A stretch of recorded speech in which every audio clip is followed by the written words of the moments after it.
Sa isang maliit na bayan sa Pilipinas, namumuhay itong si Rafael.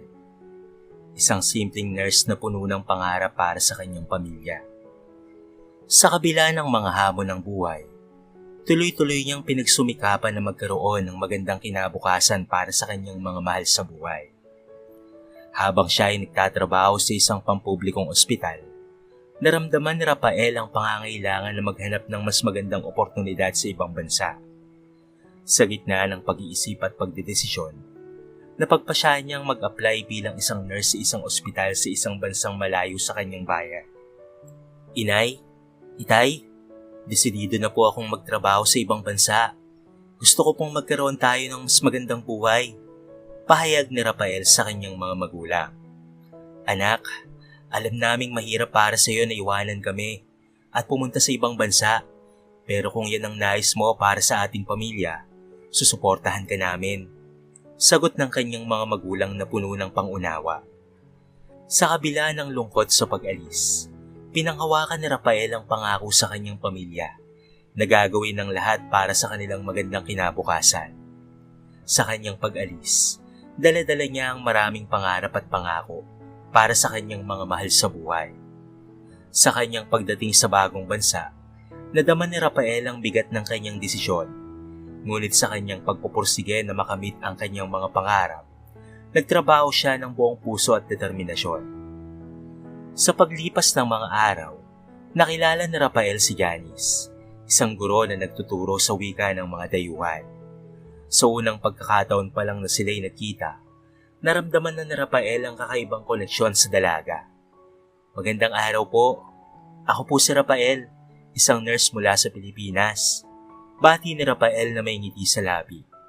Magandang araw din sa'yo. Ako naman si Janice, isang guro dito sa bansang ito. Sagot naman ni Janice na puno rin ng ngiti. Mula sa kanilang mga simpleng pag-uusap, ay unti-unti silang nagkaibigan at natagpuan nila ang pag-ibig sa isa't isa. Rafael, salamat sa iyong pagiging mabuting kaibigan ha. Hindi ko akalaing makakakilala ako ng isang katulad mo dito sa bansa pa na ito. Sabi ni Janice na puno ng pasasalamat. Napakaswerte ko at nakilala kita, Janice. Ikaw ang nagbigay ng liwanag at saya sa aking buhay. Tugon naman ni Rafael na puno ng pagmamahal. Sa kanilang pagsasama, natutunan ni Rafael ang kahalagahan ng pamilya at mga pinagmulan. Bagamat malayo sa kanilang mga mahal sa buhay, nanatili silang matatag sa kanilang pagmamahalan at nagtutulungan upang makamit ang kanilang mga pangarap.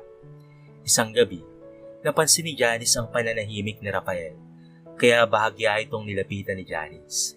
Okay ka lang ba, Rafael? Nag-aalalang tanong ni Janice. Naisip ko ang aking pamilya sa Pilipinas.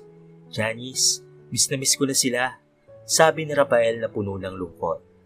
Alam mo, Rafael, hindi mo kailangang mawali sa kanila para mapadama ang iyong pagmamahal. Sa bawat araw na lumilipas, nandyan ka para sa kanila at alam kong hindi ka nila malilimutan. Saad ni Janice na puno ng pag-asa. Sa kabila ng mga pagsubok at tukso sa kanilang hinaharap, nanatili silang matatag sa kanilang pagmamahalan. Janice, salamat sa pagiging bahagi ng aking buhay ha. Mahal kita, sabi ni Rafael na puno ng pasasalamat.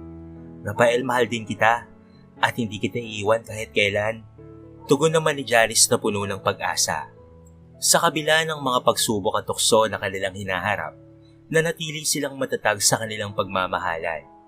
Janice, salamat sa pagiging bahagi ng aking buhay ha. Mahal na mahal kita, sabi ni Rafael na puno ng pasasalamat. Rafael, mahal din kita at hindi kita iiwan kahit kailan. Tugon ni Janice na puno ng pag-asa. Sa huli, ang pag-ibig nila para sa isa't isa ang nagturo sa kanila ng kahalagahan ng pagmamahal sa pamilya at sa mga pinagmulan nila. At sa pagtupad ng kanilang mga pangarap, sila'y magkasama at hindi nag-iisa. Ngunit sa kabila ng lahat ng saya at pati na rin ng tagumpay, tumating ang isang trahedya na magbabago sa kanilang buhay. Isang araw habang sila'y naglalakad sa park, bigla na lamang sumakit ang dibdib ni Rafael. Rafael, anong nangyayari sa'yo? Sigaw ni Janice na puno ng pangamba. Janice, ang sakit ng dibdib ko. Hindi ko alam kung ano ang nangyayari. Sagot naman ni Rafael ng puno ng hirap. Agad na dinala ni Janice si Rafael sa ospital at doon nalaman nilang meron siyang malubhang karamdaman sa puso. "Rafael, hindi ko kayang mawala sa iyo. Mahal kita," sabi ni Janice na puno ng lungkot at pangamba. "Janice, huwag kang mag-alala. Kahit ano man ang mangyari, mahalaga ay narito ka sa aking tabi." Tugon naman ni Rafael na puno ng pagmamahal. Sa kabila ng pagsubok na kanilang hinaharap, nanatili silang matatag at nagtulungan sa gitna ng pagsubok. Sa bawat araw na nagdaraan, lalo pang lumalalim ang kanilang pagmamahalan. Bagamat hindi nila alam kung gaano pa katagal ang buhay ni Rafael, nagpasya silang magsama at magmahalan hanggang sa uli. "Janice, mahal kita ng lubos-lubos. Salamat sa lahat ng pagmamahal at suporta," sabi ni Rafael na puno ng pasasalamat. "Rafael, ako rin. Mahal na mahal kita. Hindi kita iiwan hanggang sa uli," tugon naman ni Janice na puno ng pagmamahal. Sa gitna ng kanilang pagmamahalan, unti-unti nang bumaba ang kalagayan ni Rafael. Ngunit sa kabila ng lahat, hindi sila nag-iwanan. Nagtagal sila ng mga masayang sandali, puno ng pag-ibig at pagpapahalaga sa bawat isa. Sa umaga ng operasyon, habang naghahanda si Rafael sa ospital, hindi mapigilan ang panginginig ng kanyang mga kamay at ang malalim na paghinga na nagpapakita ng kanyang takot. Si Janice ay nasa tabi niya ng mga sandaling iyon, nagmamahal at nagbibigay ng suporta. "Rafael, mahal ko. Mahalaga na malakas ka para sa operasyon mo," sabi ni Janice habang hawak ang mga kamay ni Rafael. "Nanginginig ako, Janice. Hindi ko alam kung kaya ko ito," sagot ni Rafael na puno ng pag-aalinlangan.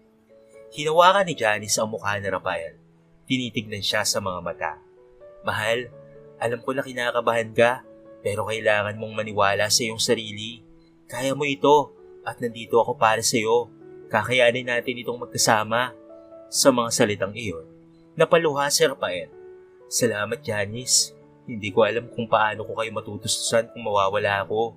Rafael, huwag mong isipin ng ganyan.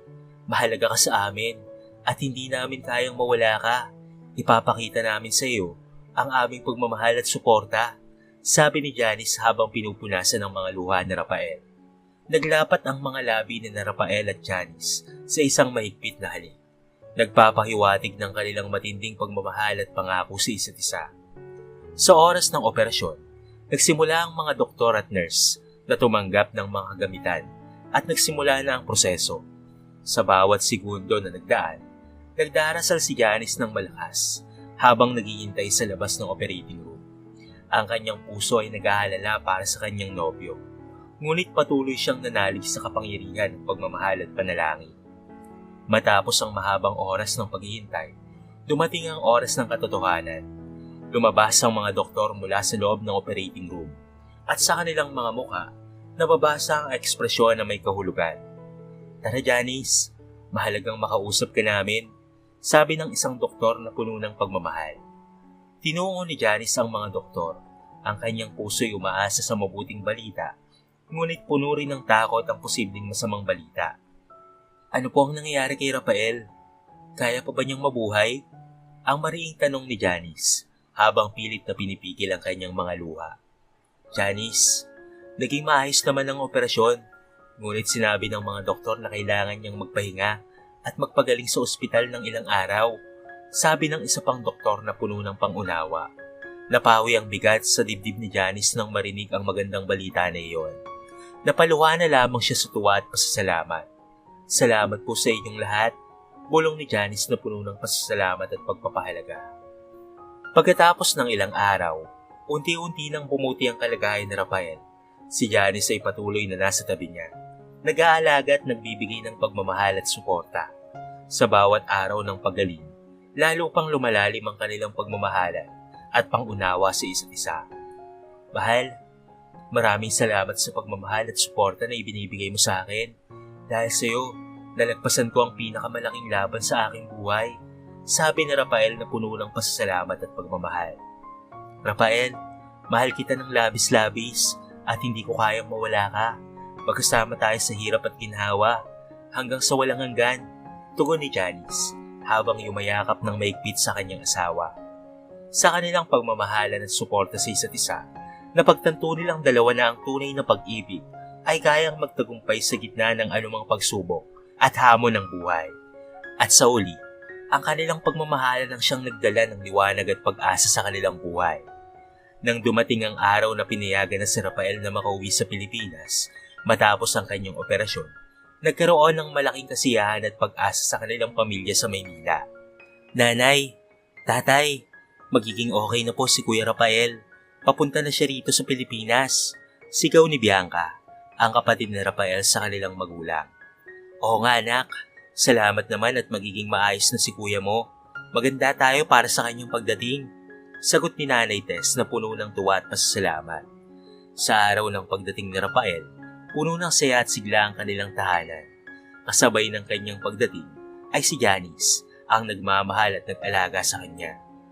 Hala, si Rafael na yan. Tingnan mo nga, napakagwapo. Bulalas ni Kuya Jun, ang panganay na kapatid ni Rafael, nang makita siya sa pintuan. Rafael anak, salamat sa Diyos at magaling ka na. At ikaw siguro si Janice ano? Napakaganda mo naman, sabi ni Nanay Tess na puno ng pagpapakumbaba. Opo Nay, si Janice po ito, ang aking nobya. Mahal, ito ang aking pamilya. Sagot naman ni Rafael na puno rin ng ngiti.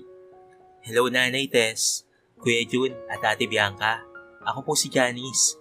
Napakasaya ko pong makilala kayong lahat, sabi ni Janice na puno ng paggalang. Sa mga sumunod na araw, nagkaroon ng masayang pagkakataon si Rafael at Janice na makilala at makasama ang pamilya ni Rafael. Naging magkakaibigan agad sila at agad na nagustuhan ang kabutihan at kagandahang loob ni Janice. Janice, maraming salamat sa pagmamahal at pag-alaga mo kay Rafael ha. Napakaswerte namin at napunta siya sa buhay mo, sabi ni Kuya Jun na puno ng pasasalamat. Hindi po ako dapat pasalamatan Kuya Jun. Napakaswerte ko rin at nakilala ko si Rafael. Mahal na mahal ko po siya, tugon ni Janice na puno ng pagmamahal. Sa bawat sandali ng kanilang pagkikita, lalo pang tumibay ang pagmamahalan at pag-uunawa sa kanilang pamilya. Sa wakas natupad na ang pangarap ni Rafael na makasama ang kanyang pamilya at ang babaeng kanyang mahal sa isang masayang pagkakataon. Janice, hindi ko inakala na magkakaroon ako ng ganitong kagandang pangyayari sa aking buhay. Salamat sa pagmamahal at suporta mo, sabi ni Rafael na puno ng pasasalamat. Rafael, mahal, ako rin ay nagpapasalamat sa Diyos at ikaw ay binigay niya sa akin. Mahal na mahal kita, tugon naman ni Janice na puno rin ng pasasalamat at pagmamahal. Sa pagdating ni Rafael at pagkilala sa kanyang pamilya at pati na rin kay Janice, nabigyan siya ng isang bagong pag-asa at ito ay ang pag-asa sa buhay. Sa kabila ng mga pagsubok na kanilang pinagdaraanan, napatunayan nilang ang tunay na pag-ibig ay kayang magtagumpay sa gitna ng anumang hamon ng buhay. At sa uli, ang kanilang pagmamahalan at pagkakaisa ang nagdala sa kanila ng kaligayahan at kapanatagan sa kanilang mga puso. Ang kwento ni Rafael ay isang halimbawa ng pag-asa, pagmamahal at pagbabago. Sa bawat yugto ng kanyang buhay, natutunan niya ang mga mahalagang aral na hindi lamang nagbibigay sa kanya ng liwanag sa madilim na mga sandali, kung hindi nagbigay rin sa kanya ng lakas upang harapin ang mga hamon ng buhay. Ang unang aral na natutunan ni Rafael ay ang halaga ng pamilya at mga pinagmulan. Sa paglisan niya sa Pilipinas upang magtrabaho sa ibang bansa, na-realize niya na bagamat mahalaga ang magandang buhay at ang pag-angat sa buhay, ang pamilya pa rin ang kanyang tunay na kayamanan. Sa pamamagitan ng pagiging malayo sa kanyang pamilya, lalo niyang naunawaan ang halaga ng mga sandaling magkasama sila at ang kahalagahan ng pagmamahal at suporta na kanilang binibigay sa isa't isa. Natutunan ng Rafael na ang pagpapahalaga sa bawat sandali ng buhay at pagiging nagpapasalamat sa mga biyayang ibinigay ng Diyos ay ito ay makakatulong. Sa bawat araw na binigyan siya ng pagkakataon upang mabuhay at magmahal, natutunan niya ang halaga ng bawat sandali at ang kahalagahan ng pagiging nagpapasalamat sa lahat ng biyaya. Sa pagpapahalaga sa bawat sandali ng kanyang buhay, ay naging mas bukas si Rafael sa mga bagong karanasan at mas handa siyang tanggapin ang mga hamon at biyaya na dumarating sa kanyang buhay. Sa kabuuan, ang buhay ni Rafael ay isang patotoo ng pag-asa, pagmamahal at determinasyon. Sa pamamagitan ng kanyang karanasan, natutunan niyang maging matatag sa gitna ng mga pagsubok at maging mapagpasalamat sa lahat ng biyaya na kanyang natatanggap. Ang kwento ni Rafael ay hindi lamang isang kwento ng tagumpay at pag-ibig, kung hindi isang inspirasyon at aral sa bawat isa na humarap sa mga hamon ng buhay.